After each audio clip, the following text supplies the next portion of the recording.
የተወደዳችሁ የስፖርት 365 ዝግጅታችን ነው። የሊጉ መሪ አርሰናል ጫናው በርትቶበታል። ጫናው ግን ከ22 ዓመት በኋላ ዋንጫ የማንሳት ብቻ አይደለም። ይልቁን በሚጫወትበት መንገድ የተጋጣሚ ቡድን አሰልጣኞች፣ ደጋፊዎች፣ ተጫዋቾችና ተንታኞች ይተቹታል። አርሰናል ጸረ እግር ኳስ ነው ይላሉ። እውነት ግን አርሰናል ጸረ እግር ኳስ ነው ወይ ስንል እንጠይቃለን። ሌላኛው ጉዳያችን ወደ ማንቸስተር ዩናይትድ ይወስደናል። ካሪክ እና ዩናይትድ የጫጉላ ጊዜያቸው ተጠናቋል። ለካሪክ ከዚህ በኋላ ትልቁ ፈተና በጨዋታዎች መካከል የሚያደርገው እረፍት ወይ ደግሞ ጨዋታ አልባ ጊዜያቶቹ ናቸው። ዩናይትድ የሚሳተፈው በፕሪሚየር ሊጉ ብቻ ስለሆነ ረዣዥም ጨዋታ የማያደርግባቸው ጊዜያቶች የአውሮፓ መድረክ ጉዞውን እንዳያደናቅፉት ተሰግቷል። በእነዚህ ጉዳዮች ቆይታ እናደርጋለን። አብራችሁኝ እንድትሆኑ በአክብሮት ጋብዛለሁ። አርሰናልንና የሚጫወተውን እግር ኳስ በተመለከተ ብዙሃን መገናኛዎች በጣም ብዙ ይላሉ። ከዚህ የብራይተን ጨዋታ በፊትና በኋላም አርሰናልን ዲፌንድ ያደረጉት ባይጠፉም በአርሰናል አጨዋወት ዙሪያ ግን በጣም ብዙ መከራከሪያዎች አሉ። እርግጥ ነው አርሰናል ከብራይተን ጋር ባደረገው ጨዋታ ብልጫ ተወስዶበታል። 60 በመቶ የሚሆነውን ኳስ ብራይተን ተቆጣጥሯል። ግን ደግሞ በገብርኤል መሪነት በሂንካፔ ደግሞ ረዳት ተዋናይነት የአርሰናል የተከላካይ መስመር ጎል ሳይቆጠርበት መውጣት ይችላል እና ይህንን ማድረግ ችሏል። በእርግጥ ብራይተኖች በጣም በቶሎ ነበር አርሰናልን መፈተን የጀመሩት። ባሌባ ራያ የተሳሳተውን ኳስ ወደ ጎል ላከው። በጎሉና ባሌባ መካከል ማጋሌሽ ጣልቃ ገባ፣ ጎል ሳይቆጠር ቀረ። ለአብላጫው የጨዋታ ጊዜ ግን ብራይተኖች አርሰናልን ፒን አድርገው ከራሱ ሜዳ እንዳይወጣ አስገድደውት ለመጫወት ሞክረዋል። የብራይተን የሰው ለሰው ማርኪንግ ለአርሰናል ተጫዋቾች በጣም ፈታኝ ነበር። ግን ደግሞ ብራይተንም ቢሆን እንደ ቡድን ምናልባት ከጨዋታ በኋላ አሰልጣኙ ባነሱት ልክ ብዙ እድሎች አልፈጠረም። ምክንያቱም ዴቪድ ራያ ከ63ኛው ደቂቃ በኋላ የረባ የብራይተን ሙከራ መያዝ አልቻለም። እንደው ኢላማቸውን ስለጠበቁ ሙከራዎቻቸው የሚነሳ ቢባል ስለ 2 ሙከራዎች ነው የምናነሳው እና የብራይተኑ አሰልጣኝ የሚያነሱት የተሻለን ነበርን የሚል ሀሳብ በቁጥሮች በብዛት አይደገፍም። ግን ደግሞ ከእንቅስቃሴ አንጻር ከአርሰናል የተሻሉ ነበሩ። አርሰናልን ግን በጣም በሰላ ትችት ከጨዋታም በፊት ከጨዋታም በኋላ ከፍ ዝቅ አድርገውታል። አርሰናል ከሃቨርትዝና ሊያንድሮ ትሮሳርድን ቀይሮ ካስገባ በኋላ መጠነኛ መሻሻል አሳይቷል። ከሃቨርትዝ ጨዋታውን ማሸነፍ የሚያስችል ወይ ደግሞ አርሰናልን ከጭንቀት የሚያወጣ ጎል ማስቆጠር ይችል ነበር። ከጨዋታው በፊት እንዳልኩት በጣም ብዙ ትኩረት የሚስብ ነበር የሁርዝለር አስተያየት። ከጨዋታውም በኋላ ይሄ እግር ኳስ አይደለም ብለዋል። ጸረ እግር ኳስ ነው አርሰናል የሚለውን ሀሳብ ለማጉላት ሞክረዋል። የጨዋታውን አስቀያሚነት፣ የአርሰናል ተጫዋቾችን ፕሌይ አክቲንግ ወይ ደግሞ በእያንዳንዱ አጋጣሚ ሳይነኩ ተነካው፣ ሳይጎዱ ተጎዳው ብሎ መውደቅ በሳቸው እምነት ኮንነዋል። ግን ደግሞ ቅድም እንዳልኩት በሚገባ ያልተመለከቱት ያላዩት ደግሞ የራሳቸው ቡድን ጎዶሎ ነበረ። ምክንያቱም 11 ኳሶች ወደ ጎል መጥተዋል። በኤክስፔክትድ ጎልስ መለኪያ ከነዚህ 11 ሙከራዎች መካከል በኤክስፔክትድ ጎልስ መለኪያ ብራይተን ሊያገባው ይገባ የነበረው የጎል መጠን 0.8 ብቻ ነው። እርግጥ ነው አርሰናል ያስቆጠረው ጎል በጣም ዝቅ ካለ ኤክስጂ ነው በኤክስፔክትድ ጎልስ መለኪያ ሲለካ። ግን ደግሞ ብራይተንም ቢሆን እንዳልኩት ከ63ኛው ደቂቃ በኋላ ራያን በሚገባ እንዳልፈተነ ቡድን በጨዋታ የተሻለንን የሚለውን ነገር ማስተጋባት በአሰልጣኙ አማካይነት ብዙ ስሜት የሚሰጥ አይመስልም። ለአርሰናል ይህንን ጨዋታ በተመለከተ በጥሩነት የሚነሱ ጥሩ ነገሮች ነበሩት፣ በመጥፎነት የሚነሱ ነገሮች ደግሞ ነበሩት። ለምሳሌ በጥሩነት ከሚነሱት ነገሮች መካከል አንደኛው ማሸነፍ ነው፣ 3 ነጥብ መያዝ ነው፣ ክሊንሺት መጠበቅ ነው። ሌላኛው ግን ይሄ አርሰናል በአንድ ጎል ማሪጅን ያሸነፈው 10ኛው የፕሪሚየር ሊግ ጨዋታ ነው በዚህ የውድድር ዘመን። ከዚህ በፊት ተመሳሳይ የጨዋታ ቁጥር ላይ ከ30 ጨዋታዎች በኋላ በአንድ ጎል ማሪጅን ያሸነፋቸውን ጨዋታዎች 10 ለማድረስ እድሉ የነበረው 2011-12 ነው። ከ30 ጨዋታዎች በኋላ እንደዚህ አድርጎ ነበር። 2003-2004 ደግሞ አርሰናል በአንድ ጎል ማሪጅን እንደዚሁ ጨዋታዎች ያሸንፍ ነበር። በዛ 2003-4 የውድድር ዘመን የአንድ ጎል መሪነቱን እያስጠበቀ አንድ ጎል አስቆጥሮ ጨዋታ ያሸነፈባቸው 12 አጋጣሚዎች ነበሩ። በመጥፎ ጎኑ የሚነሱ ቁጥሮች ደግሞ እንፈልግ ካልን አርሰናል ብራይተን ላይ 7 ሙከራዎች አድርጓል እና ከነዚህ ሙከራዎች አንጻር የዚህን የውድድር ዘመን የአርሰናል ስኬት ከመዘን ነው ምናልባት ከዚህ የከፋ የሙከራ መጠን የነበረው በሊግ ካፑ ያለፈው ፌብሩዋሪ ወር ላይ ከቸልሲ ጋር ባደረገው ጨዋታ ነው። 5 ብቻ ሙከራ ያደረገበት። በአጠቃላይ በኤክስፔክትድ ጎልስ መለኪያ ወይ ደግሞ ኤክስጂውንም ካየነው እዚህ ጨዋታ ላይ የነበረው 0.43 ነው እና ከ0.43 ኤክስጂ ነው እንግዲህ አርሰናል ጎል አስቆጥሮ ማሸነፍ የቻለው። ለነገሩ ጎሉን ሲያስቆጥር እንደውም ኤክስጂው 0.43ም አልነበረም፣ ከ0.01 ኤክስጂ ነው አርሰናል ይህንን ጎል ማስቆጠር የቻለው። ስለዚህ ኤክስጂውን ኦቨር ፐርፎርም አድርጓል ወይ ደግሞ ኤክሲድ አድርጓል ልንል እንችላለን። በአጠቃላይ የቅብብል ስኬቱም የሚያስመካ አልነበረም። 70.9 በመቶ ነው የኳስ ቅብብል ስኬቱ ከብራይተን ጋር ባደረገው ጨዋታ። ከዚህ የከፋ የኳስ ቅብብል ድርሻ ወይ ደግሞ ስኬት የነበረው ኦገስት 2021 ከማንቸስተር ሲቲ ጋር ሲጫወት ያስመዘገበው 67.6 በመቶ የኳስ ቁጥጥር ወይ የኳስ ቅብብል ስኬት ነው። ስለዚህ በኳስ ቅብብልም የተሳካለት ቡድን አልነበረም ማለት ነው አርሰናል። ከዚህ አንጻር ከብራይተን ጋር ባደረገው ጨዋታ አርሰናል ጎዶሎች ነበሩት። እነዚህ ቁጥሮች የአርሰናልን ጎዶሎ ያሳያሉ። በቀኑ መጨረሻ ግን 3 ነጥቡን በማሳካቱ አርሰናል ሊወገዝ ግን አይገባውም የሚል ጠንካራ መከራከሪያ አለ።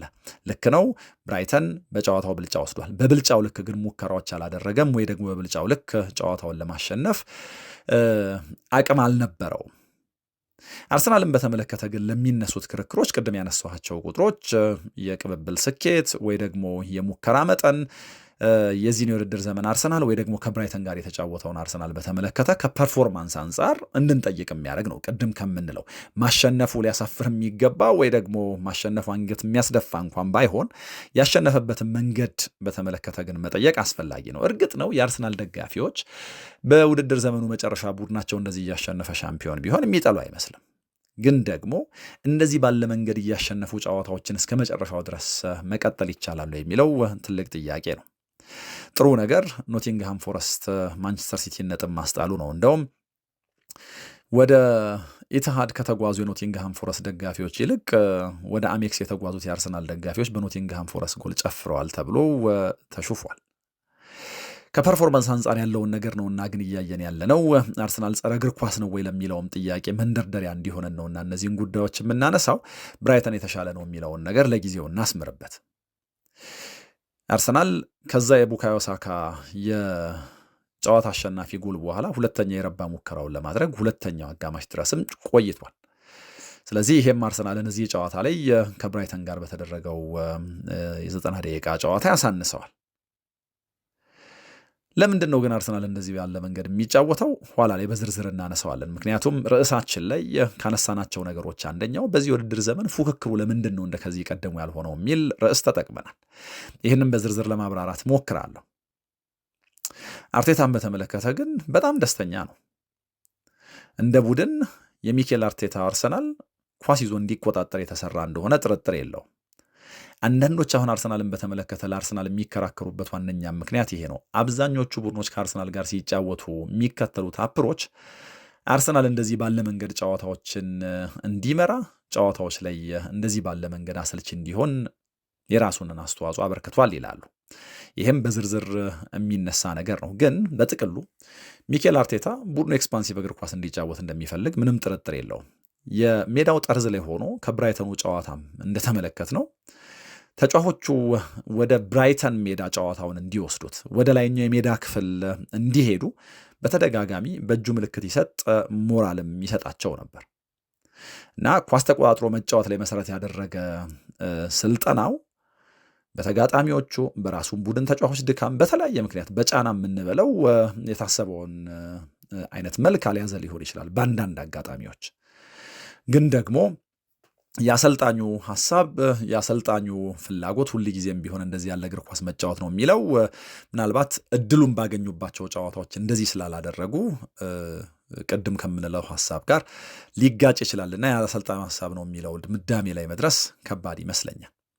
እንደ ቡድን ግን ዋንጫውን ማንሳት ካለባቸው እንደዚህ ካሉ ፐርፎርማንሶች ሁል ጊዜ ማሸነፍ አይቻልምና ፐርፎርማንሳቸው ማደግ አለበት። ግን እንደ አርሰናል ደጋፊዎች ካሸነፉበት መንገድ ይልቅ የበለጠ ግድ የሚላቸው ማሸነፉ ነውና ማሸነፋቸው ላይ ትኩረት ያደርጋሉ።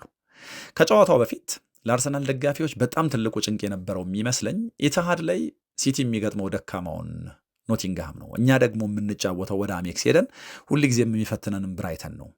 2024-25 አርሰናል ለዋንጫው ተፎካክሮ አንዱ ከዋንጫው መንገድ ራሱን ካራቀባቸው ጨዋታዎች ይሄ ብራይተን ጨዋታ ነው። እዛ ጨዋታ ላይ አርሰናል 1-0 እየመራ አጨቃጫቂ የሆነ የፍጹም ቅጣት ምት ብራይተኖች አገኙ። የአርሰናል የዋንጫ ጉዞ ተመታ። ስለዚህ ወደ ብራይተን ሄዶ የሚያደርገውን ጨዋታ እንዴትም ባለ መንገድ ቢያሸንፈው አርሰናል ወይ ደግሞ ሚኬል አርቴታ ደስታቸው ወሰን የለውም። ግን ከጨዋታ አንጻር ምንድነው አርሰናልን እንደዚህ እያስወገዘው ያለው? እንደው በሚባለው ስልክ አርሰናል ጸረ እግር ኳስ ነው ወይ የሚለው በጣም ትልቅ ጥያቄ ነው። ከጨዋታው በፊት የአሰልጣኙ አስተያየት የጎላ ነበር። ከጨዋታውም በኋላ ይሄ እግር ኳስ አይደለም፣ እንደዚህ ባለ መንገድ ተጫዋቼ ከማሸንፍ ይቅርብኝ በአፍንጫ የወጣ አይነት አስተያየት ሰጠ የብራይተኑ አሰልጣኝ። እና በተቃራኒ ቡድን ደጋፊዎች፣ በተንታኞች፣ በአሰልጣኞች የአርሰናልን አጫዋት በተመለከተ በጣም ብዙ ተቃውሞ አለ፣ ብዙ ኮምፕሌኖች እንሰማለን። እና እንደው ግን እንዳልኩት በሚባለው ልክ እግር ኳሳዊ ወንጀል አርሰናል ፈጽሟል ወይ? ከሌሎቹ ቡድኖች በተለየስ ነው ወይ አርሰናል እየተጫወተ ያለው የሚለውን ነገር በሚገባ ማየት ያስፈልጋል። እና ከዚህ አንጻር እንደው አንድ ሳምዲ የሚባል የቴሌግራፍ ጸሐፊ አርሰናል ጸረ እግር ኳስ ነው ወይ ለሚለው ጥያቄ የተለያዩ መለኪያዎችን በማስቀመጥ እዚህኛው ላይ ወድቋል፣ እዚህኛው ላይ ደግሞ ትክክል ነው፣ ይሄኛው ተጋኗል ለማለት ሞክሯል። ለምሳሌ አንደኛው አርሰናልንና ሴት ፒስን ለማገናኘት ወይ ደግሞ የቆሙ ኳሶችን በተመለከተ አርሰናል ሴት ፒስ ሲመታ የቆሙ ኳሶች ሲመታ ጊዜ ያባክናል ወይ ሰዓት ያባክናል ወይ የሚል ጥያቄ ይጠይቃል። ከዚህ አንጻር ለምሳሌ የብራይተኑን አሰልጣኝ ሁርዝለርና አስተያየት ካየ ነው ልክ ነው። አርቴታና አርሰናል የቅጣት ምቶችን የቆሙ ኳሶችን ሲመታ የማዘን ምቶችንም ጨምሮ እንግዲህ ሲመታ ልክ ነው፣ ረዣዥም ደቂቃዎች ይወስዳል። እና የቆሙ ኳሶች ሲመታ አርሰናል ልክ ነው፣ ጊዜው ይባክናል። እንግዲህ ከብራይተን ጋር ካደረገው ጨዋታ በፊት የአርሰናል አቬሬጅ የቆሙ ኳሶች የመምቻ ጊዜ ወይ ደግሞ ኳስ አቁሞ ለማሻማት 44.4 ሰከንድ ይወስድበታል። ስለዚህ እነዚህን የቆሙ ኳሶች ሲመታ ለአንድ ደቂቃ የቀረበ ጊዜ አርሰናል ይጠቀማል ወይ ደግሞ ያባክናል ማለት ነው። ይሄ ከየትኛውም የፕሪሚየር ሊግ ቡድን ቀዳሚ ያደርገዋል። ሁለተኛ ደረጃ ላይ የሚቀመጠው ሰንደርላንድ ነው፣ 41.4 ሰከንድ ይቆያል። እና ለረጅም ጊዜ አርሰናልን የተመለከቱ ሰዎች ከዚህ አንጻር ይህንን ነገር ለመመዘን ሲሞክሩ እንግዲህ ሴት ፒስ አርሰናል ጨዋታዎችን ለማሸነፍ የሚጠቀምበት ዋነኛ መንገድ ነው። ግን ደግሞ ከኳስ ጋር የመቆየቱ ነገር ሆነ ተብሎ ሰዓት ለመግደል ጊዜ ለማባከን ነው ወይስ ደግሞ ሌላ መልክ አለው የሚለውን ለመፈተሽ ስንሞክር ግን ዴሊበሬትሊ የአርሰናል አሰልጣኞች አስበው ቡድናቸው የቆሙ ኳሶች ሊመታ ሲል እንዲዘገይ ቢያደርጉም ዋነኛው ሐሳብ ግን ከነዚህ የቆሙ ኳሶች በተገቢው መንገድ ፍሬያማ ለመሆን ውጤታማ ለመሆን ታስቦ እንጂ በአብላጫው እንቅስቃሴውን ለማስገም ወይ ደግሞ የጨዋታውን መንፈስ ለመረበሽ ታስቦ አይደለም። ይህንን የሚያረጋግጡት የቡካዮ ሳካና የዴክለር ራይስ ተምዘግዛጊ ተሻጋሪ ኳሶች ናቸው። እንግዲህ እነዚህ ተጫዋቾች የመጀመሪያው የሚያደርጉት ነገር ለምሳሌ የቆመ ኳስ ሊመቱ ሲሉ ኳሱን ከመያዛቸው አስቀድሞ ኳሱንም ከያዙት በኋላ ሊሆን ይችላል ሳጥን ውስጥ የሚገቡ ተጫዋቾቻቸውን የቡድን አጋሮቻቸውን ምን ማድረግ እንዳለበት ኳሱ ለማመሻገር እንዳለበት አሰልጣኛቸው ኒኮላስ ዮቨር ካሰለጠናቸው የቆሙ ኳሶች ስልጠና ውስጥ ወይ ደግሞ ፎርሙላዎች ውስጥ የትኛውን ሊተገብሩ እንደሆነ ይነጋገራሉ። ለምሳሌ የቅርቡን ቋሚ ነው ወይስ ደግሞ የሩቁን ቋሚ ነው ታርጌት የምናደርገው? ማንን ነው ታርጌት አድርገን ኳሱንስ የምናሻማው የሚለውን ነገር ይነጋገራሉ ማለት ነው። ስለዚህ የቆመ ኳሱን የሚመቱት ተጫዋቾች የቆመ ኳሱን ሊገጩ ከሚችሉ ተጫዋቾች ጋር ወይ ደግሞ እዛ ጋር ከሚተውኑት ሌሎች አጃቢዎች ጋር ይነጋገራሉ። ይህንም በማድረግ ውስጥ ተሳክቶላቸው እነዚህን ኳሶች ዴሊቨር ያደርጋሉ እና ከዚህ አንጻር የአርሰናል ተጫዋቾች ስኬታቸው ከመቆየታቸው ትንፋሽ ከመውሰዳቸው የመጣ ነው ድምዳሜው። ስለዚህ ጨዋታውን ለማዝገም ሲሞክሩ ወይ ደግሞ እነዚህን የቆሙ ኳሶች በተረጋጋ መንገድ ለመምታት ሲሞክሩ ትንፋሻቸውን ሰብስበው ኳሶቻቸው በትክክል ታርጌቷን እንዲመታ ለማድረግ የሚጠቀሙበት እንጂ በአብላጫው የጨዋታ ጊዜ ወይ ደግሞ በተጫወቱባቸውን የቆሙ ኳሶች በመቱባቸው አጋጣሚዎች ሁሉ ለማባከን አይደለም ይላል። ግን መቆየታቸው እርግጥ ነው እና ቅድም ስሙን ያነሳሁላችሁ ጸሐፊ የሚለው ለምሳሌ ለምታስቡት ዓላማ አይደለም ወይ ደግሞ ጊዜ ከማባከን አንጻር አይደለም እነዚህን የቆሙ ኳሶች ሲመታ አርሰናል ጊዜ የሚወስደው ብሏል። ሌላኛው እንግዲህ የአርሰናል ተጫዋቾች ጉዳት ያጋንናሉ ወይ? የዚህ መነሻ እንግዲህ አሁን ዴቪድ ራያ ስለነበረ ለምሳሌ ብራይተኑ ጨዋታ ላይ እናንሳው። 3 ጊዜ እንዴት አንድ ግብ ጠባቂ ይወድቃል አሉ የብራይተኑ አሰልጣኝ እና በዚህ ደስተኛ አይደሉም። እንደዚህ ያለ ጌምስ ማንሺፕ ግን እግር ኳስ ውስጥ እናውቃለን። ለምሳሌ በዚህ ውድድር ዘመን እንግዲህ ከአርሰናል እና ከብራይተን ጨዋታ በኋላ ልጠቅሰው እንደሞከርኩት ሊድስ እና ሲቲ ባደረጉት ጨዋታ የሊድሱ አሰልጣኝ 91ኛው ደቂቃ ላይ ጎል ገብቶባቸው ሲሸነፉ ደስተኛ ያልነበሩት ዶናሩማ አስመስሎ ወድቋል በሚል ነው። ማንቸስተር ሲቲ በሻምፒየንስ ሊጉ ረዥም ርቀት ለመሄድ እንደዚህ ያለ ጨዋታ የማስተዳደር ዳርክ ካርት መላበስ ነበረበት። ለነገሩ የጓርዲዮላ ቡድኖች እንደ ፈርናንዲኖ አይነት የተለየ ዳርክ ካርትን በተለየ መንገድ የሚጠቀም ተጫዋችም ነበራቸው። የጓርዲዮላ ቡድኖች ለምሳሌ ጥፋት ራሳቸው የሜዳ ክፍል ላይ ቢሰሩ የሚፈጠረውን መዘዝ ያውቁታል። ስለዚህ ጥፋትም ከሰሩ የተጋጣሚ ቡድን ሳጥን አካባቢ ተገኝተው ነው ጥፋቱን የሚሰሩት። ላይኛው የሜዳ ክፍል ላይ በመጫወት የትኛውንም አደጋ እዛ የሜዳ ክፍል ላይ ማስቀረት፣ ይሄ ከቢጫና የቀይ ካርድም ጭምር ይታደጋቸዋል። ከዚህ ቀደም ግን በፕሪሚየር ሊጉ በጣም ብዙ አሰልጣኞች የቀድሞ አሰልጣኛቸው ማኑኤል ፔሌግሪኒ ሳይቀሩ ተቃውሟቸው ጥያቄ አንስተውባቸው ያውቃሉ። እና የጨዋታ አንድ አካል ነው። ግን ደግሞ ነገርዩ ያስደስታሉ የተቃራኒ በፍጹም። እንደዚህ ያለ እግር ኳስ ነው ወይ በግልህ ማየት የምትፈልገው? በፍጹም። ግን ደግሞ የእግር ኳስ አንድ አካል ነውና ይጠቀሙበታል። እና ዳንኤል ፋርከም ያሉት ይህንን ነው። ከሲቲ ጋር ስንጫወት ሲቲ እንደዚህ ባለ መንገድ ተጠቀመ፣ ውጤታማ ሆነ። እና እንደዚህ ያለው ህግ ግን መቅረት ይኖርበታል በሚል መጎዳታቸውን ይናገራሉ። ዶናሩማ ወደቀ፣ ጓርዲዮላ ተጫዋቾቹን ሰበሰበ፣ ከዛ በኋላ ታሪኩ ተለወጠ ማለት ነው። እና የአርሰናልም ተጫዋቾች እንደዚህ ባለ መንገድ ይህን ይጠቀሙታል ነው ክሱ። በእርግጥ ራያን በተመለከተ ይሄ ጸሐፊ እንደሚለው ባለፉት ጥቂት ሳምንታት ራያ ከጤናው ጋር ብዙ ችግሮች ነበሩት እና ሚኬል አርቴታ እንደው ከጤንነቱ ጋር በተያያዘ መግለጫም ጭምር ሲሰጥ ሰምተነዋል። ስለዚህ እንደው ሜዳ ላይ ሲወድቅ ሙሉ በሙሉ ዴቪድ ራያ ሳይጎዳ እያስመሰለ ነው ልንል አንችልም። ግን ይሄንን ስንል ደግሞ አርሰናል ውስጥ ትንሿን ነገር የሚያጋንኑ ተጫዋቾች የሉም ማለት አይደለም። አንደኛው በዚህ የሚወቀሰው ገብርኤል ማርቲኔሊ ነው። ብዙ ድራማ ይሰራል ይሉታል እና ይሄ እንደውም የራሱን ቡድን ደጋፊዎች ሁሉ የሚያበሳጭ ነው። ገብርኤል ማጋሌሽም ቢሆን በትንሽ ንክኪ የማጋነን ክህሎት ተላብሷል ይላል። ከዛ በተረፈ ግን አርሰናል ኤክሰፕሽናል ቡድን አይደለም በዲቪዚዮኑ። ይህንን በማድረግ ሌሎቹም ቡድኖች ተመሳሳይ ባህሪ አላቸው። ስለዚህ አርሰናልን ብቻ ነጥሎ ከዚህ አንጻር ማውገዝ ተገቢ አይደለም ይላል። ይህንን የሚያነሳው በአብላጫው እንደውም ከአርሰናል ይልቅ አርሰናልን ፍራስትሬት በማድረግ የአርሰናል ተጋጣሚዎች ትልቁን ድርሻ የአንበሳውን ድርሻ ይወጣሉ። አርሰናል ጨዋታዎች ክፍት እንዲሆኑ ለማድረግ ሙከራ ያደርጋል። ፍሎ ያለው ኳስ ለመጫወት ይሞክራል። ግን ደግሞ ተጋጣሚዎቻቸው የአርሰናልን ፍሎ ያለው ኳስ የሚያስቆሙበት አንደኛው መንገድ ይሄ ስለሆነ አርሰናልን ሁል ጊዜ የሚያዘገዩታል። ስለዚህ በዚህ ደግሞ ከመዘን ነው አርሰናል በፕሪሚየር ሊጉ ካሉ ሌሎች ቡድኖች የተለየ አይደለም የሚል ድምዳሜ ይደመድማል። ከዛ ደግሞ አርሰናል ሴት ፒስ ላይ ጥገኛ ነው ወይ፣ በዚህም አሰልቺ ሆኗል የሚል ጥያቄ ያነሳል። እንግዲህ ከዚህ አንጻር አርሰናል በሴት ፒስ ስኬታማ ለመሆን ሲሰለጥን የከረመ ቡድን እንደሆነ እናውቃለን። ይህንን በማድረግ ሊወገዝ አይችልም። ምክንያቱም ሴት ፒስ አንዱ የጨዋታው አካል ስለሆነ። ለዚህ ነው የአርሰናል አሰልጣኞች ብዙ ግድ የሌላቸው። ሴት ፒስን ለምንድን ነው የሚጠቀሙት? ዋነኛ መሳሪያቸው ያደረጉት እንግዲህ እንዳንድ ታክቲክ ከሴት ፒስ ጎል ማስቆጠር ስለሚቻል ነው። ሌላኛው ግን በጣም በተደጋጋሚ ሚኬል አርቴታ የሚያነሳው ቡድናቸው ከአብላጮቹ ቡድኖች ጋር ሲጫወት አብዛኞቹ ቡድኖች ወደ ኋላ ፈግፍገው ነው የሚጫወቱት። ስለዚህ ከአርሰናል ጋር የሚጫወቱ ቡድኖች ምንም የማጥቃት አምቢሽን ስለሌላቸው በአብላጮቹ ጨዋታዎች አርሰናል በዲፕ ብሎክ የሚጫወቱ ቡድኖች፣ ለራሳቸው ጎል ቀርበው የሚጫወቱ ቡድኖች የመቅጠም ግዴታ ውስጥ ይገባል። ስለዚህ ከኳስ ጀርባ 11 ተጫዋች ካሰለፈ ቡድን ጋር መጋጠም ሁልጊዜም ለአርሰናል ፈተና ነውና ይሄ አንደኛው ጎል ማስቆጠሪያ መንገድ ሆኖ መጥቷል ነው። ይህንን ወደ ሌላ ደረጃ ወስደውታል፣ ምንም ጥርጥር የለውም። ዋነኛ መሳሪያቸው አድርገውት ይጠቀሙታል። በእንደዚህ ያሉ ጨዋታዎች እንግዲህ ያላቸው አማራጭ ይሄ ነው።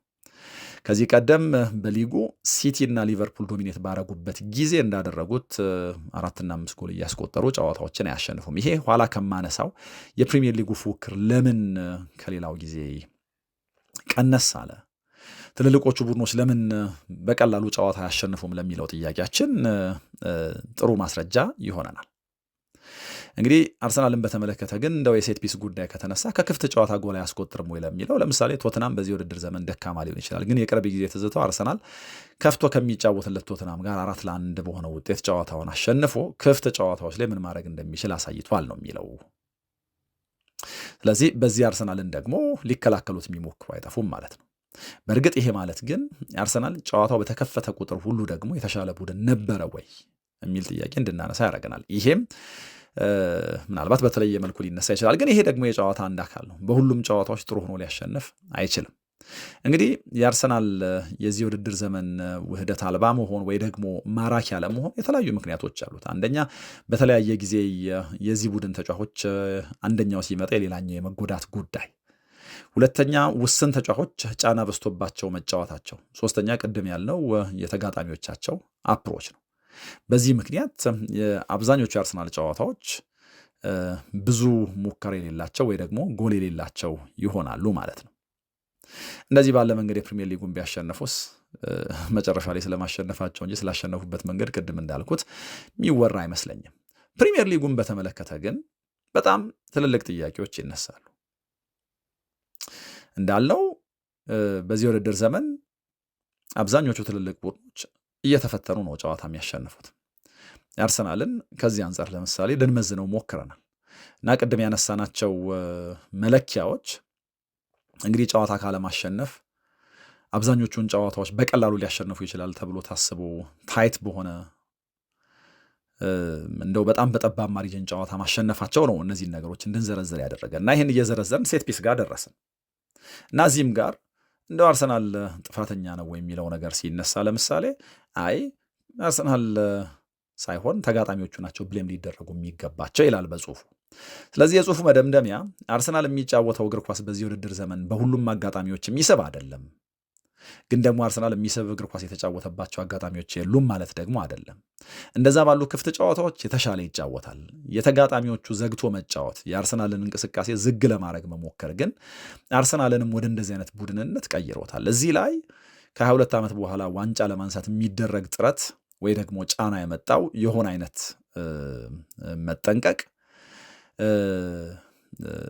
ተጫዋቾቹ ላይ በተለያየ ጊዜ የሚታይ የሆነ አይነት ጫናና ፍርሃት ራሱን የቻለ አስተዋጽኦ አላበረከተም ማለት አይቻልም። በጥቅሉ ግን እነዚህን ነገሮች በማድረጉ አርሰናል ጸረ እግር ኳስ ነው ብሎ መደምደም በጣም ከባድ ነው። እናንተ ምን ትላላችሁ? በተለይ ደግሞ የአርሰናል ተቃራኒ የሆኑ ቡድኖችን የምትደግፉ እንደዚህ ባለ መንገድ መጫወት ጸረ እግር ኳስ ያስብላል ወይ? አሁን ይሄ ደስ ይለኛል አይለኝም የሚል ነገር ማንሳት በጣም ተገቢ ነው። ቅድም እንዳልኩት ነው። ለምሳሌ እኔ ፍሪ ፍሎይንግ እግር ኳስ ነው የምወደው። የተዘጉ ሙከራ የማይታይባቸው አድቬንቸር የሌላቸው ጨዋታዎች ማየት አልፈልግም። ግን ይህንን ለአርሰናል ደጋፊዎች እንደ ምርጫ ብታቀርቡት፣ ለምሳሌ በዚህ ውድድር ዘመን እንደው ደጋፊውን ቁጭ ብድግ የሚያደርግ እግር ኳስ ተጫውቶ አርሰናል ዋንጫ ባያነሳ ወይስ እንደዚህ ባለ መንገድ የተጫወተ ትችቶችም እያሉበት ዋንጫ ቢያመጣ ብትሏቸው ያለ ጥርጥር ከትችት ጋር ዋንጫ ብናመጣ እንደሚሉ እርግጥ ነው። ምክንያቱም የ22 ዓመት ረሃባቸውን ማስታገስ ቅድሚያ የሚሰጠው ጉዳይ ይመስለኛል። እና ደግሞ በእግር ኳስ ላንወደው እንችላለን እንጂ ትክክለኛው የማሸነፊያ መንገድ ይሄ ነው የሚባል የለም። በጣም ብዙ ዲፌንሲቭ አሰልጣኞች እናውቃለን። በሚጫወቱት እግር ኳስ አንማረክም። የሆነ ቀን ስኬታማ ሲሆኑ ግን ዋንጫውን አላነሱም ደግሞ ብለን ልንከራከር አንችልም። የምንለው ዋንጫውን ያነሱበት መንገድ እኔን ያማረከኝም ሊሆን ይችላል። ስለዚህ ይሄንን የአርሰናል ደጋፊዎች ቢመልሱት የተሻለ ነው። ግን ደግሞ የተቃራኒ ቡድን ደጋፊዎችስ ምን ትላላችሁ? ቅድም እንግዲህ ባነሳሁላችሁ መለኪያዎች እንግዲህ ቡድኑ ሰዓት ያባክናል ወይ፣ ሴት ፒስ ሲመታ ጊዜ ይወስዳል ወይ፣ ጉዳትን ያጋንናሉ ወይ፣ የቆመ ኳስ ብቻ ቡድን ነው ወይ ከሚሉት ነገሮች አንጻር ጸሐፊው መዝኖ አየለም በእነዚህ ጉዳዮች አርሰናል ድካም አለበት፣ ግን ይሄ የአርሰናል ብቻ አይደለም፣ በዚህ ምክንያት ተጋጣሚዎቹ ናቸው ብለው የሚደረጉት አይነት ድምዳሜ ላይ ደርሷል። እናንተስ ምን አይነት ድምዳሜ ላይ ትደርሳላችሁ የሚለውን ነገር ልታጋሩን ትችላላችሁ። ግን የሊጉ የውድድር ዘመን በጣም የተለየ መልክ አለው ዘንድሮ። አብዛኞቹ ጨዋታዎች በጣም ጠባብ በሆነ ማርጂን ነው የሚጠናቀቁት እና የሚኬል አርቴታም ያለፉት ጥቂት ጨዋታዎች የአርሰናልም ያለፉት ጥቂት ጨዋታዎች እንደዚህ አይነት መልክ ነው ያላቸው እና ከዚህ በፊት እንደለመድነው የዋንጫ አሸናፊ ቡድኖች ተጋጣሚዎቻቸውን 4-5 እያገቡ ጨዋታ ሲያሸንፉ አናይም። እና ይሄ በጣም የተለየ አድርጎታል ይህን የውድድር ዘመን። ለምሳሌ ማንቸስተር ሲቲ እንግዲህ በቅርቡ ያደረጋቸውን ጨዋታዎች ለምሳሌ እንግዲህ ከትላንትናው ጨዋታ በፊት ለምሳሌ ካደረጋቸው 5 ጨዋታዎች በአራቱ በጣም ተቸግሮ ነው ያሸነፈው። በምቾት ያሸነፈው ፉልሃምን ብቻ ነው 3-0 በሆነው ውጤት። ስለዚህ የማንቸስተር ሲቲም ጨዋታዎች ማማጥ ይፈልጋሉ ማለት ነው። ይሄ ማንቸስተር ሲቲ የአርሰናል ብቻ ግን ጉዳይ አይደለም። በጥቅሉ በሊጉ ቸልሲ አንድ አይነት ቀለም የለውም። ወጥ ቸልሲ አላየንም። አስቶን ቪላ 4 የሚያገባ በጣም ግሩም ቸልሲ እናያለን። ከኋላ ከመምራት ተነስቶ ከሲቲ ጋር ነጥብ የሚጋራ ቸልሲ ልናይ እንችላለን። ከዛ ደግሞ ለሊድስ እና ለበርንሌይ በቀላሉ እጁን የሚሰጥ ቸልሲ እናያለን። ይሄ ሊቨርፑልም ሌላኛው መልክ ነው። አስቶን ቪላም ቢሆን እንደ ተፎካካሪ ለዋንጫ እንደተፎካከረ አሁን ደግሞ በአውሮፓ መድረክ ከሚያሳትፍ ደረጃ ይዞ ለመጨረስ እንደሚውተረተር ቡድን ይሄ ችግር ገጥሞታል እና ይሄ የሆነ ምክንያት ቢኖረው እንጂ የሁሉም ገጽታ ሊሆን አይችልም። ቡድኖች በመደዳ ብዙ ጨዋታዎች ሲያሸንፉ እያየን አይደለም። ትልልቆቹ ትንንሾችን ትራሽ ሲያደርጉ እያየን አይደለም። እንደውም የቸልሲን የትላንትናውን ጨዋታ ጨምሮ 7 ጨዋታዎች ብቻ ናቸው 4 እና ከዛ በላይ በሆነ የጎል ልዩነት የተጠናቀቁት። ስለዚህ በአርሰናልም በሲቲም በሌሎቹም እንደምናየው ይሄ በጣም ብዙ ጎል እያስቆጠሩ ቢጨርሱበት የውድድር ዘመን አይደለም። ስለዚህ ብዙ እያሳመነ ጎል እያስቆጠረ የሚያሸንፍ የዋንጫ ተፎካካሪ ያላየንበት የውድድር ዘመን ነው። ታዲያ ለምንድን ነው የሆነው የሚለውን ነገር እንግዲህ እንመዝናለን። እንግዲህ የዚህ ዋነኛው ምክንያት አብዛኞቹ ጨዋታዎች የጦርነት መልክ ነው ያላቸው። ይሄ ደግሞ በጣም ትልቅ አስተዋጽኦ ያበረክታል። አእምሯዊም አካላዊም ድካም ያመጣል። ስለዚህ ቡድኖች ጨዋታዎቻቸውን የሚጨርሱበት መንገድ እንደው ታዳጊዎችን ከተጠባባቂ ወንበር እያስነሱ ብዙ ዕድል የማያገኙ ተጫዋቾቻቸውን እያጫወቱ እንደዚህ ያለ ለግዠሪ አግኝተው ሳይሆን በጣም በጭንቅ በጣም በመከራ ስለሆነ ጨዋታዎችን የሚጨርሱት ተጫዋች ሮቴት ለማድረግ የሚቸገራሉ እና ድካም ይመጣል። የአእምሮም ያካልም ወሳኝ ተጫዋቾቻቸውን ለማሳረፍ ዕድል አያገኙም ማለት ነው። ስለዚህ በቃ ያላቸውን ሁሉ እንዲሰጡ ለማድረግ በሞከር ውስጥ የሆነ አይነት ማራኪ ያልሆነ ነገር ይመጣል፣ ማማጥ ይመጣል። ምናልባት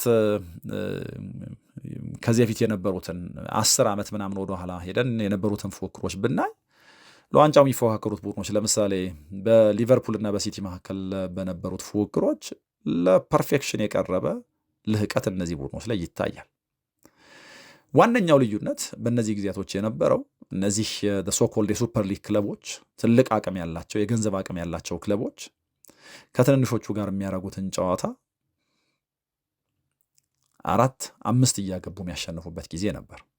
አሁን ግን እነዚህ ትልልቆቹ የሱፐር ሊግ ክለቦች የሚወዳደሩባቸው ውድድሮች በዙ።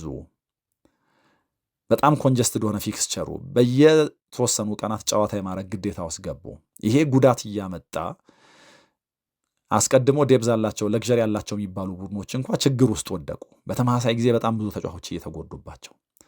ስለዚህ እነዚህኛዎቹ በጣም ብዙ ጨዋታ እያደረጉ የማረፊያ የመተንፈሻ ጊዜ ሲያጡ፣ ትንንሾቹ ደግሞ የመዘጋጃ ጊዜ በስፋት እየወሰዱ የማገገሚያ ጊዜ ኖሯቸው ለአንድ ጨዋታ ሳምንቱን ሙሉ እየተዘጋጁ እየመጡ በመካከላቸው ያለውን ልዩነት አጠበቡት። በዚህ ምክንያት በመደዳ ጨዋታ የሚያሸንፍ ቡድን ጠፋ። አሁን ይህንንም ብላችሁ በጣም ጥሩ ማሳያዎች ስላሉ ነው። ለምሳሌ 2018-19 ሲቲና ሊቨርፑል ለዋንጫ የተፎካከሩበት ሲዝን ነበር። ከመጨረሻ 60 ነጥቦቻቸው ወይ ደግሞ ማሳካት ከነበረባቸው 60 ነጥብ በድምር ሁለቱ ቡድኖች የጣሉት 2 ነጥብ ብቻ ነው እና ልዩነቱ ጥር 3 ሊቨርፑል ከሲቲ ጋር ሲጫወት ጆን ስቶንስ ከመስመር ላይ ክሊር ያደረገው ኳስ ነው። ለዚህ ነው ማንቸስተር ሲቲ ጥር 3 ሊቨርፑልን ሲገጥም ነው ዋንጫውን ያረጋገጠው የሚሉት። በእርግጥም ይሄ ዋንጫ ነበር ተርኒንግ ፖይንቱ። ልዩነቱ ይሄ ነበር። በ1 ነጥብ ልዩነት ነው የተለያዩት። በአርሰናልና በሲቲ መካከል 2023-24 የተደረገውን ፉክክር ከዚህ የተለየ አይደለም። ከመጨረሻ 20 ጨዋታቸው 17ቱን አሸንፈዋል። እንግዲህ በተመሳሳይ ጊዜ 4 ነጥብ ብቻ ነው እነዚህ ቡድኖች የጣሉት ማግኘት ከሚገባቸው በድምር ነው ይሄንን የምለው እና በጣም በምቾት ያሸነፉባቸው ጨዋታዎች ነበሩ። ወደ ኋላ ሄደን 2007-8 የነበረውንም ታሪክ ብናይ ተመሳሳይ በሆነ መንገድ በዩናይትድ እና በቸልሲ መካከል ሁለቱ ቡድኖች ማግኘት ከሚገባቸው 60 ነጥብ በድምር 13 ብቻ ያጡበትን ወይ ደግሞ የጣሉበትን ጊዜ እናገኛለን። ይሄ ቡድኖቹ እንዴት አይምሬ እንደነበሩ የሚያሳይ ነው። ታዲያ አሁን ምን ተፈጠረ? ለምንድን ነው አርሰናል እያሳመነ የማያሸንፈው? ቅድም የሆኑ ምክንያቶች ልጠቅስላችሁ ሞክሬያለሁ። ሲቲ ለምንድን ነው ጨዋታዎቹን ሁሌ በምጥ በጣር የሚጨርሰው? ለምንድን ነው የሁለተኛው አጋማሽ ሲቲ አሳማኝ አልሆነው? በጣም ኮንጀስትድ የሆነ ካሌንደር ስላላቸው። ቅድም ያልነውን ፋይናንሻል ሱፔሪዮሪቲ፣ እነዚህ ትልልቅ የሱፐር ሊግ ቡድኖች የያዙትን የገንዘብ አድቫንቴጅ ትንንሾቹ በተሻለ የመዘጋጃና የማገገሚያ የማረፊያ ጊዜ አካካሱት ማለት ነው። ስለዚህ ከአንድ የሻምፒየንስ ሊግ ታይት ጨዋታ በኋላ የሚደረግ የፕሪሚየር ሊግ ጨዋታ በጣም ከባድ ይሆናል። ይህንን አርሰናልም ፌስ አድርጎታል። ለምሳሌ ከ14 ዓመት በኋላ በሻምፒየንስ ሊጉ የኳርተር ፋይናል ስቴጅ ተገኙ፣ ባየር ሚኒክን ገጠሙ። በጣም ታይት ነበር እና በጣም ስሜታዊ ነበሩ። በጣም ኢንቴንስ ጨዋታ ነው። ከባየር ሚኒክ ጋር ይህንን ጨዋታ በደርሶ መልስ አደረጉ። ከዚህ ጨዋታ በኋላ ለምሳሌ አርሰናል በቀጥታ የገጠመው የኡናይ ኤምሬውን አስቶን ቪላ ነው እና ሜዳው ላይ 2-0 ተሸነፈና የዋንጫ መንገዱ በቃ ማክተም ጀመረ። ትልቁ ልዩነት ይሄ ነበር። ከዛ በኋላ ረዥም ያለመሸነፍ ጉዞ እንኳን ቢያደርግ አልተሳካለትም። ስለዚህ እንደዚህ ካሉ የሻምፒየንስ ሊግ ምሽቶች በኋላ የሚደረጉ ጨዋታዎች ከነዚህ ቡድኖች መዳከም ጀርባ በትልቁ የሚነሱ ነጥቦች ናቸው። ስለዚህ በዚህ የውድድር ዘመን በፕሪሚየር ሊጉ ትልልቆቹ ቡድኖች በስፋት አርሰናልን ጨምሮ ሲቲም ይሁን ሌሎቹ ቅድም የጠቀስኳቸው የሻምፒየንስ ሊግ ተሳትፎ የአውሮፓ መድረክ ተሳትፎ ያላቸው ቡድኖች ተጋጣሚዎቻቸውን ትራሽ እያደረጉ ብዙ እያስቆጠሩ ካላሸነፉ ዋነኛው ምክንያት ኮንጀስትድ የሆነ ካሌንደር ነው ማለት ነው። ስለዚህ ይህንንም ከግምት ማስገባት ያስፈልጋል። በጣም ብዙ ነገሮች መመዘን፣ ብዙ መላምቶች ማየት ያስፈልጋል ማለት ነው እና የፕሪሚየር ሊጉ በራሱ ከዚህ አንጻር ነው የተለየ መልክ ነው ያለው የምንለው እና የእነዚህም ቡድኖች የዚህ ውድድር ዘመን ውጣ ውረድ ከዚህ አንጻር መመዘን የተሻለ ኢሜጅ የሚሰጠን ይመስለኛል። ቅድም ካልኩት ጋር እንግዲህ ይህንንም እንደ ሀሳብ ልታጋሩ ትችላላችሁ። ወደ ሁለተኛው እና ወደ ዩናይትድ ጉዳይ ልግባ። እንግዲህ ካሪክና ዩናይትድ እንግዲህ ሀኒሙናቸው ጫጉላቸው ተጠናቋል። ያው ሁሉም ሀኒሙን ኤቨንቹዋሊ የሆነ ጊዜ ማብቃት አለበት እና የዊሊያሙ ሶላ ጎል በጣም በጣም ገራሚ ጎል ነው። የዩናይትድንና የካሪክን ያለመሸነፍ ጉዞ የገታ አጋጣሚ ነበር። ኒውካስሎች ከዩናይትድ በተሻለ አግሬሲቭ ነበሩ። ጨዋታውን የማሸነፍ ፍላጎታቸውም የተዋጣለት ነበር። ለዚህ ነው ኤዲ ሃው ከጨዋታው በኋላ ሲናገሩ 11-11 ማሸነፍ ይገባን ነበር፣ 10-11 ማሸነፍ ይገባን ነበር ብለዋል። ምክንያቱም ኒውካስል በጎዶሎ ስለተጫወተ ማለት ነው። ዩናይትድ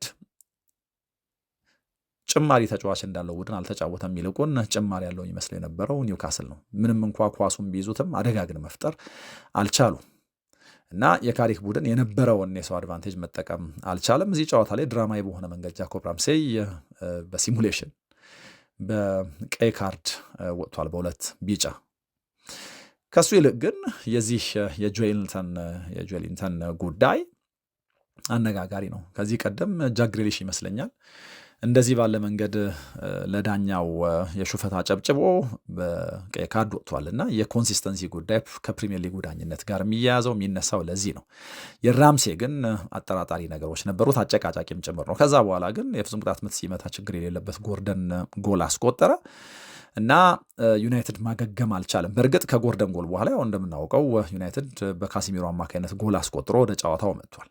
ብሩኖ ፈርናንዴዝ ነው ደግሞ እንደተለመደው ያመቻቸው። ይሄ ብሩኖ ፈርናንዴዝ እና የካሴሜሮ ጥምረት በጣም የሚያስደንቅ ነገር ያለው ነው በነገራችን ላይ። ምክንያቱም ካሴሜሮ የቆም ኳሶች አጠቃቀሙ በጣም የሚገርም ነው። ማድሪድ ውስጥ አልፎ አልፎ ጎሎች ሲያስቆጥር እናውቀዋለን። ካሴሜሮ ግን ደግሞ ወደ ዩናይትድ ከመጣ በኋላ ጎል አስቆጣሪነቱ ላይ በጣም የተለየ ደግሞ አቅም አይተናል። እንግዲህ 23ኛ ጎሉን ነው ያስቆጠረው። በዚህ ውድድር ዘመን እንደዚሁ የጎሎቹ መጠን በጣም የሚያስደንቅ ነው። 6 ጎሎች ያስቆጥሯል እና አብዛኞቹን ደግሞ ጎሎች የሚያስቆጥረው ከቆሙ ኳሶች ነው እና በዚህ ውድድር ዘመን ካስቆጠራቸው ለምሳሌ ጎሎች በአብላጫው ከፈርናንዴዝ የቆመ ኳስ የተሰጡት ናቸው። በ3 ዓመት ከምናምን ውስጥ እንዳልኩት 23 ጎሎች አስቆጥሯል። በጭንቅላት እየተቀጁ የሚቆጠሩ ጎሎች ናቸው። በዚህ ውድድር ዘመን እንግዲህ ቸልሲ፣ ኖቲንጋም ፎረስት፣ በርንመስ፣ ፉልሃም ምናምን አይነት ጨዋታዎችም ላይ ይህንን አይተናል። ይህንን በማድረግ እንግዲህ ብሩኖ ፈርናንዴዝ 14ተኛ አሲስቱን አድርጓል። እንግዲህ አንድ አሲስት መጨመር ከቻለ በ1999-2000 ዴቪድ ቤካም ዩናይትድ ውስጥ የያዘውን የ15 ጎሎች የአሲስት ክብረ ወሰን ይጋራል ማለት ነው። ዩናይትድ ውስጥ እንግዲህ ከ99-2000 በኋላ 15 አሲስት ላይ የደረሰ እንኳን ተጫዋች የለም እና ብሩኖ ፈርናንዴዝ ግን ይሄንን ማድረግ ብቻ ሳይሆን የቲየሪ ኦንሪን እና የኬቪን ደብሩይነን ክብረ ወሰን የመጋራት እድል አለው ብለው የሚያስቡ አሉ እና የሁለቱን ተጫዋቾች ቅንጅት ዩናይትድ ተሸንፎም ቢሆን አለማንሳት አይቻልም። ግን ደግሞ ዩናይትድ በጣም ብዙ ጥያቄ የሚነሳበት ሆኖ ነበረ በኒውካስል በተሸነፈበት ጨዋታ። አንደኛ በጎዶሎ የተጫወተን ቡድን እንዴት ነው ማስከፈት ያልቻለው? ምክንያቱም ይሄ ለዩናይትድ በፕሪሚየር ሊጉ በዚህ ውድድር ዘመን ለ5ኛ ጊዜ ነው ተጋጣሚው የቀይ ካርድ የተመለከተው። እንግዲህ ከ5ቱ ደግሞ በ3ቱ አጋጣሚዎች ካሪክ አሰልጣኝ ነበር እና ሁለቱን ተጠቅሞባቸዋል። አንደኛው ክርስቲያን ሮሜሮ ከቶትናም ጋር ሲጫወቱ በቀይ የወጣበት፣ ሌላኛው ማክሰንስ ላክሮዋ ከክሪስታል ፓላስ ጋር ሲጫወቱ በቀይ የወጣበት ነው። ሮብን አሞሪም ያልተጠቀሙት ከኤቨርተን ጋር ሲጫወቱ ኤቨርተን ተጫዋች በቀይ ወጥቶበት ኤቨርተን ኦልድ ትራፎርድ ላይ ያሸነፈበት አጋጣሚ ነው እና በጥቅሉ ግን በፕሪሚየር ሊጉ ማንም 5 የፍጹም ቅጣት ምት በዚህ ውድድር ዘመን ከተቃራኒው ጋር ሲጫወት ያገኘ ቡድን የለም እና ከዚህ መካከል ደግሞ እንዳልኩት ካሪክ እድለኛ ሆኖ በ3ቱ አጋጣሚዎች ዩናይትድ አሰልጣኝ ነበር እና ዩናይትድ ይህን እድል በሚገባ ይጠቀመዋል የሚል እምነት ነበረ። ግን ደግሞ የካሪኩ ዩናይትድ ለዚህ የሚሆን መልስ አልነበረውም። የ10 ተጫዋቾችን ቡድን የማሸነፍ ችግር ገጥሞታል። ለምንድን ነው የሚለውን እንፈትሻለን። ይሄ ቅድም ስለና አርሰናል በምንለው መንገድ ከዩናይትድም ጋር ተያይዞ በደንብ ምክንያት አለው። ከህዳር ወር በኋላ እንግዲህ 2ኛ ሽንፈታቸው ነው። የሻምፒየንስ ሊግ ተስፋቸው በዚህ ይጨልማል ተብሎ አይታሰብም። ግን ደግሞ የሊቨርፑልና የአስቶን ቪላን የሳምንቱ አጋማሽ ላይ መሸነፍ ተከትሎ የነጥብ ድምሩን ከፍ የማድረግ አጋጣሚን በጎዶሎ ተቃራኒ እንደገጠመ ቡድን መጠቀም አለመቻሉ ለደጋፊው የሚያስቆጭ ነው። እንደ ቡድን አንዳንድ ሚስ ያደረጓቸው ተጫዋቾች አሉ። በተለይ ደግሞ የዚህ የፓትሪክ ዶርጉ በጣም ጥሩ ብቃት ላይ ያለ ነው ዩናይትድ ተጫዋች ሁሉ ያደረገው ሊሳንድሮ ማርቲኔዝ የዩናይትድን ቢልዳፕ ወይ ደግሞ የኳስ ፕሮግሬሽን ወደ ተጋጣሚ ሳጥን ውስጥ የሚደረግ ከኳስ ጋር ጉዞ እነዚህ ተጫዋቾች በላቀ ደረጃ ሲከውኑ ታይተናል እና ጥሩ ፎርም ላይ ያሉ ቡድኑን እየጠቀሙ እያሉ ነው እነዚህ ተጫዋቾች የተጎዱባቸውና የእነዚህ ተጫዋቾች አለመኖር የፈጠረው አስተዋጽኦ እንዳለ መናገር እንችላለን። የዩናይትድ የግራ መስመርም በጣም ብዙ ጥያቄ የሚነሳበት ነው። ከማጥቃት ጋር በጣም አጥቦ ዝግ ብሎ ነው ለተጋጣሚዎቹ የሚታየውና ተጋጣሚዎችን የማይፈትን ሆኗል። ከኳስ ጋር እና ከኳስ ውጭ የነበረው ኢንቴንሲቲም በጣም ብዙ ጥያቄ የሚነሳበት ነው እና ያው ብሩኖ ፈርናንዴዝ የተለመደ ማጂኩን አድርጎ ጨዋታውን ሊያሸንፍ አልቻለም። ያው ቡድኑ ሲተኛ ለብቻው የሚነቃ ተጫዋች እንደሆነ እናውቃለን እና ከተጫዋቾች አጠቃቀም ጋር በተያይዞ እንደዚሁ ጉዳት ቅድም እንዳልኩት ያበረከተው አስተዋጽኦ አለ። በዚህ ምክንያት እንግዲህ የካሪክ ሃኒሙን አልቋል። የ2026 የመጀመሪያ ሽንፈታቸውም ጭምር ሆኗል እና ከተጠባባቂ ወንበር የሚነሱ ተጫዋቾቻቸው ከዋናዎቹ ጋር ሲነጻጸሩ ጥያቄ የሚያስነሳ ፐርፎርማንስ ያሳያሉ የሚልም ትችት አለ። ለምሳሌ ኡጋርቴ ታክለር ነው፣ ታጋይ ነው ምናምን፣ ግን የካሲሚሮ ፕሮግሬሲቭ ፓሲንግ የለውም። ሜኖም ባልተለመደ መንገድ ተኝቶ ነበር የቆየው ይላሉ እና ዩናይትድ እንደዚህ አይነት ፐርፎርማንስ ለማሳየቱ ግን ታዲያ ምክንያቱ ምንድን ነው? በድንገት ዩናይትድ እንደዚህ አይነት ፐርፎርማንስ አላሳየም። የዩናይትድ ትልቁ ችግር ብዙ ጨዋታዎች ያለማድረጉ ነገር ነው። ብዙ ጨዋታ አለማድረግ ጥቅም አለው። ብዙ ጨዋታ አለማድረግ ራሱንም የቻለ ጉዳት አለው። እንግዲህ በአውሮፓ መድረክ እንደማይሳተፍ ቡድን፣ ከዶሜስቲክ ካፖች በጊዜ እንደወጣ ቡድን ማይክል ካሪክ በቂ የመዘጋጃ ጊዜ ሊኖረው ይችላል። አሁን እንደ ኒውካስል አይነት ቡድኖች ትልቁ ቅሬታቸው ብዙ ጨዋታ እያደረግን ነው የሚል ከሆነ ዩናይትድ ደግሞ ቅሬታው የሚሆነው ብዙ ጨዋታ እያደረግኩኝ አይደለም የሚል ነው የሚሆነው። እንዳልነው ለአዲስ አሰልጣኝ ኮንጀስትድ ያልሆነ ስኬጁል መኖሩ፣ ያልተጨናነቀ ስኬጁል መኖሩ ልምምድ ሜዳ ላይ ከተጫዋቾቹ ጋር የሚሰራበት በቂ ጊዜ አዳዲስ ነገሮችንም የሞከሪያ ዕድል ሊሰጠው ይችላል። ግን ትልቁ ችግር ይሄንን ወደ ጨዋታ መቀየር አለመቻላቸው ነው። በጨዋታዎች መካከል ያላቸው እረፍት በጣም ሰፊ ነው።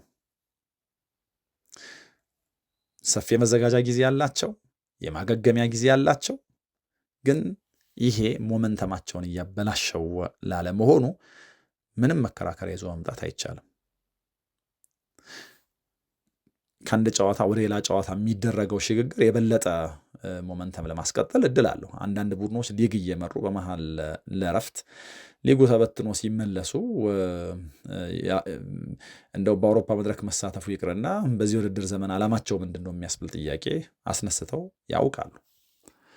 ስለዚህ በመሃል የሊግ መቋረጥ እንደዚህ ያለ ነገር ይፈጥራል። በጨዋታዎች መካከል የሚደረግ ረጅም ረፍትም እንደዚህ ያለ ችግር አለው።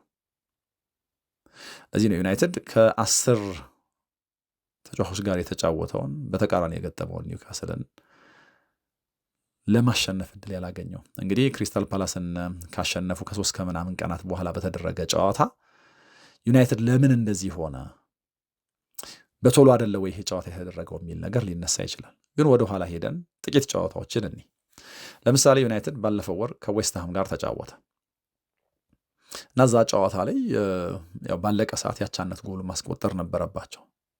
ይህንን ያደረጉት ቶትናምን በጎዶሎ የተጫወተውን ቶትናም ካሸነፉ ከ3 ቀናት በኋላ ነው።